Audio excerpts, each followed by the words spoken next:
Back in 2013, Ubisoft launched the original Assassin's Creed Black Flag, the much anticipated 4th numbered entry in the series, a critically acclaimed and well received sequel that took players to a time of swashbuckling pirates. Due to how it evolved Assassin's Creed 3 naval combat with a strong story and cast, it became many people's favourite in the long-running series. Now 13 years later, Edward Kenway and his crew return in a full remake. If you enjoy this review or any others, please like and subscribe as it really helps, thanks. Spearheaded by Ubisoft Singapore and a whole fleet of Ubisoft support studios, Assassin's Creed Black Flag Resynced is a modernised and faithful version of the original, although the studio has been unafraid to make additive changes to story and gameplay, without veering into the modern focus of RPG elements. Although one of the largest changes is the removal of the first-person modern-day segments that took place at Abstergo Entertainment.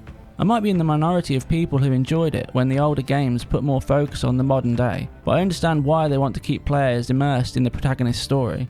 You play as Edward Kenway, a Welsh privateer turned pirate. Within a few scenes, it's easy to remember why actor Matt Ryan's performance was celebrated by fans, and the charismatic Edward Kenway became a fan favourite. It's still one of the strongest stories and cast of characters in the Assassin's Creed series. Like any self-respecting pirates, they're a group of morally grey, loyal and backstabbing profiteers. Edward Kenway's journey remains the same. He leaves his homeland and the love of his life to seek out his fortune as a privateer on the high seas. But when he breaks his vow to return home after 2 years, he's become a known pirate, still drawing blood to fill his pockets with coin and to stop the rumble in his belly. But when misfortune shipwrecks him alongside a mysterious assassin, Edward finds a path towards the fortune he's always dreamed of. It's the start of a perilous journey that entangles him between the Templar and Assassin War, all while trying to keep his crew alive and make a life for himself. Despite the removal of modern day missions, and the decision not to remake the Freedom Cry downloadable content, the main and side missions remain as well written as ever. But perhaps unsurprisingly, Ubisoft have added over 6 hours of brand new content, a new 8-mission post-game story chapter, new side missions linked to favourite characters, new islands to explore,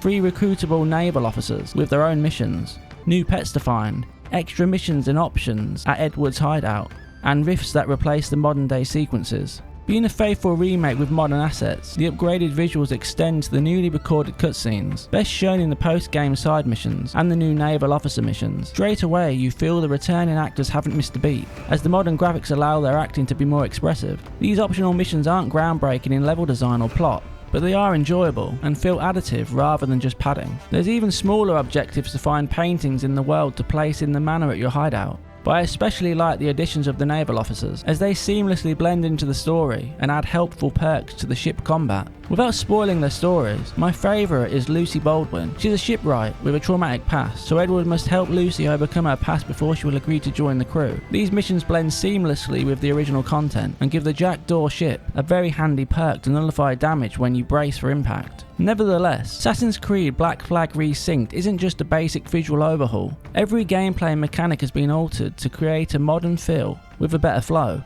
And frustrations like auto-failing tailing missions have been rectified by allowing you to continue them if you get seen. The original melee combat relied heavily on constant counter-attacks similar to the older Assassin's Creed games and the Batman Arkham series, but now it's been converted into a hybrid of the original and Assassin's Creed Shadows. Timing is now at the forefront of every action. You watch for blue-tinted attacks to time perfect parries, and dodge unblockable red-tinted strikes, each decision creating openings and breaking the enemy's defense, which leads to an instant kill in the form of a takedown. These finishers can be chained together, which makes you feel the speed of the new combat system. But as more enemy types are introduced, like the new blunderbuss wielding demolitionist, you need to make use of your full moveset and manage your health with remedies, as enemies recognise repeated attacks and change their tactics. This forces you to use your entire arsenal: a heavy slash, taking a human shield for defense, a rapid leg sweep, a handy push kick to boot people off ships, a rope dart to pull enemies into an instant kill takedown,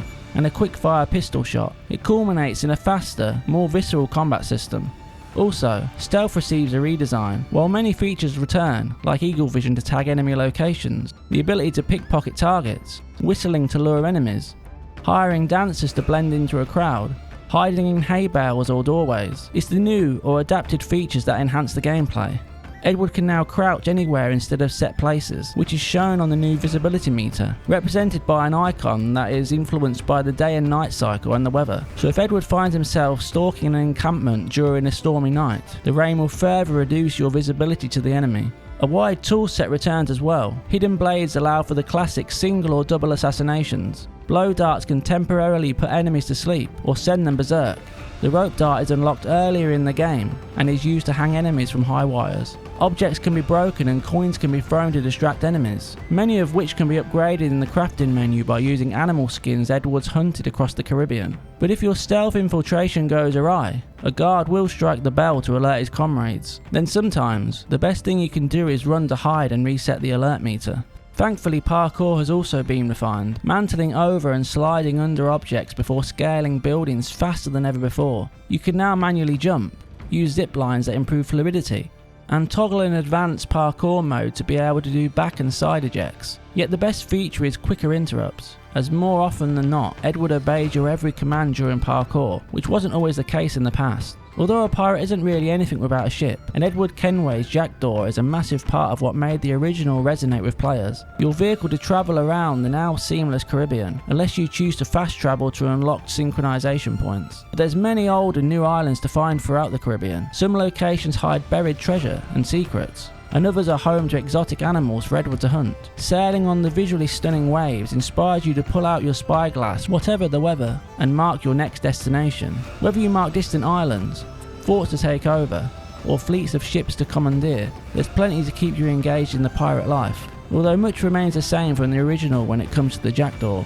You lower and raise sails to control your speed and zoom out the camera, or alternatively, mark a destination on the map and use the pathfinder to set the ship to auto sail. The perfect opportunity to listen to your crew sing one of the old or new sea shanties. But Black Flag is known for its enjoyable ship combat, which is still as fun and responsive as I remembered. You fire different weapons from each side of the ship. Broadsides fire basic cannonballs, the front a chain shot, the rear deploys explosive barrels, the centre a mortar, and your crew can fire targeted shots at enemy barrels and weak points.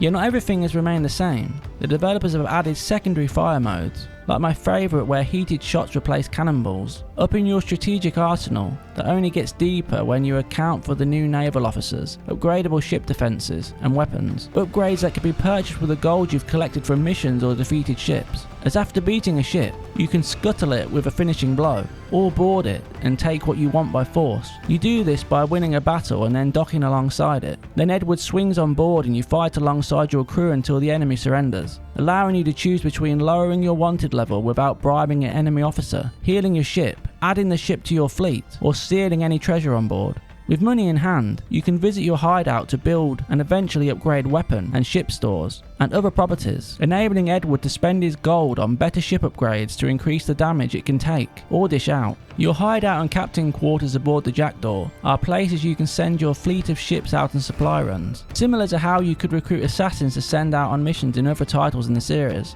Eventually, you'll unlock the diving bell to experience underwater levels. These are short encounters where you reach air pockets as you close in on treasures, whilst avoiding coming into contact with deadly sharks, a demonstration of the much improved graphical fidelity.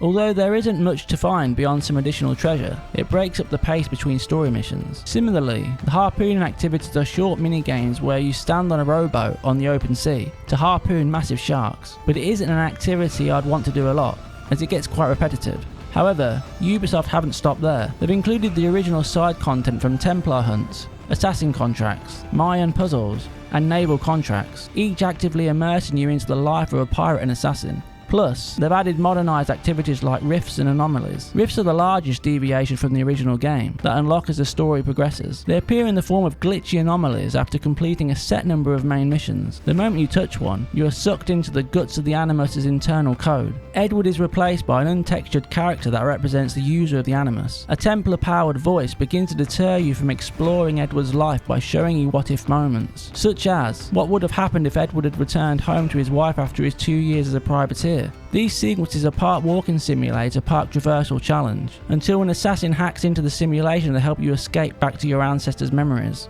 These culminate in fast-paced action sequences, one that has you dodging scores of jellyfish underwater until you reach the exit. Rifts are the new touchstone to the modern day storyline. They offer nice narrative touches for a remake, but I hope Ubisoft returns to a strong narrative through line in future games. Although side activities aren't always equally as satisfying, it never bothered me as the lengthy main story and side missions are consistently well done. Even the new side missions, which aren't always as strong as the original ones, add characters with interesting backstories to an already memorable cast.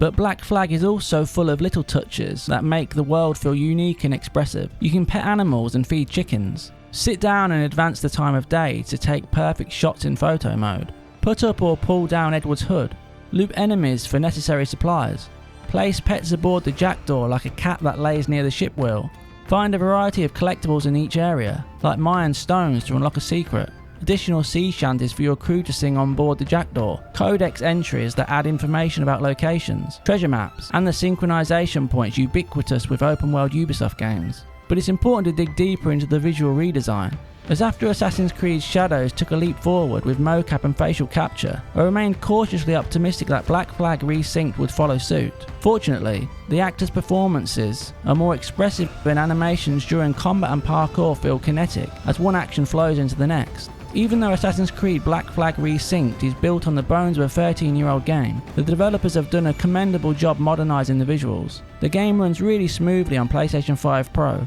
with 3 graphic modes: quality, performance and balance. I mostly played using the balance mode, that runs at 40 frames per second with quality mode graphics turned on. It achieves this by using PSSR upscaling. The score and audio design also remains a standout, from pirate-faring tracks that crescendo during stormy battles, sea shanties that immerse you into the camaraderie of being part of a pirate crew, and the old and new voice lines by the talented cast of actors that includes Matt Ryan and the fantastic Ralph Ineson.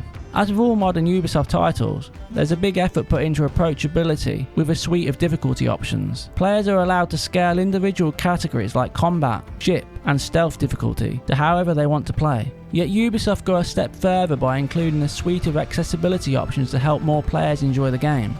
Although Assassin's Creed Black Flag Resynced isn't without its imperfections. During my playthrough I got stuck in geometry a couple of times, which was fixed with a simple reload. Or there were a couple of parkour points where Edward would dive down into water instead of standing on a surface. But the worst thing was the odd autosave that repeatedly loaded me back into difficult ship battles with no escape. This meant I had to keep finding a way to win or reload an earlier save. All minor inconveniences that didn't spoil my overall experience with the game. Assassin's Creed Black Flag Resynced is a faithful remake with fantastic graphics and gameplay improvements. Despite switching out modern day missions with rifts, it doesn't take away from the focal point of Edward Kenway's seafaring adventure. But as with any remake, it'll be up to the individual whether they want to return to the golden age of piracy and experience the new content. But fans of modern Assassin's Creeds, or those that might have missed the original, I'd recommend Black Flag Resynced to experience one of the strongest games in the long running series. 9 out of 10. If you enjoyed this review of Assassin's Creed Black Flag Resynced, please take a second to like and subscribe to Play Save Repeat and hit the notification bell. Thanks for taking the time to watch. Until next time.